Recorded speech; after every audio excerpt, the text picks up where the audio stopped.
lang nakascore sa laro, kundi maging sa puso ng fans ang ilang Filipino at Korean celebrities na lumuhok sa isang exhibition basketball match nitong weekend. All out ang effort ng players gaya na lang ni pambansang ginoo David Licauco at K-pop oppa Choi Minho. Makichika kay Aubrey Carampel. Napuno ang hardcourt ng tensyon, talento, at charm sa pagharap ng celebrities mula sa Pilipinas at South Korea sa isang exhibition match kagabi. Philippines represent ang Team Kui's Showtime kung saan kasama ang Sparkle Stars na sina David Licauco, Dustin Yu at E.A. Guzman.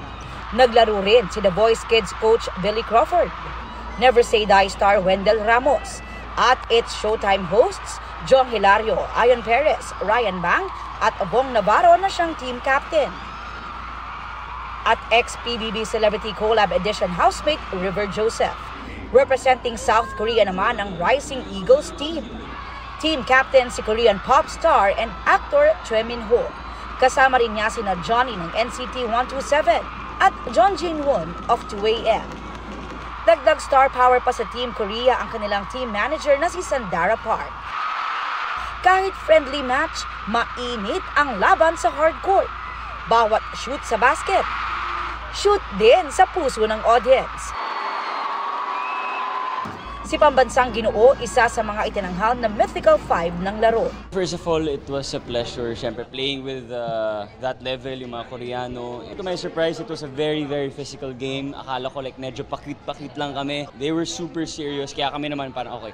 Collectively as a team, kailangan natin na maging seryoso din. Intense man at naging pisikal ang laban. Nagkamayan ang bawat team to show their sportsmanship. Spotted sa audience to support her baba ang misis ni EA si Shaira Diaz. Isa sa hosts ng event si 24 Oras Game Changer host Martin Javier.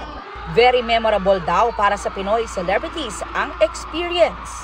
Masaya kami na nakatungtong kami dito at maraming salamat sa suporta ng mga tao. Alam mo kung sino talaga yung panalo rito? Yung mga taong nanood. Nagulat din kami kasi alalaki pala ng kalaban namin. Sobrang seryoso nila.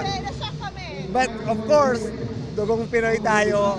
Kailangan natin lumaban kahit malalaki sila. Sobrang memorable na ito and once in a lifetime to MOA Arena. It's always been my dream to play here since high school. Mga tapak pa lang ako dito sa court na to. Sobrang happy ko na talaga at nakalaro ko pa yung bonus pa na nakalaro namin yung mga Korea superstar. Aubrey Carampel, updated showbiz happenings.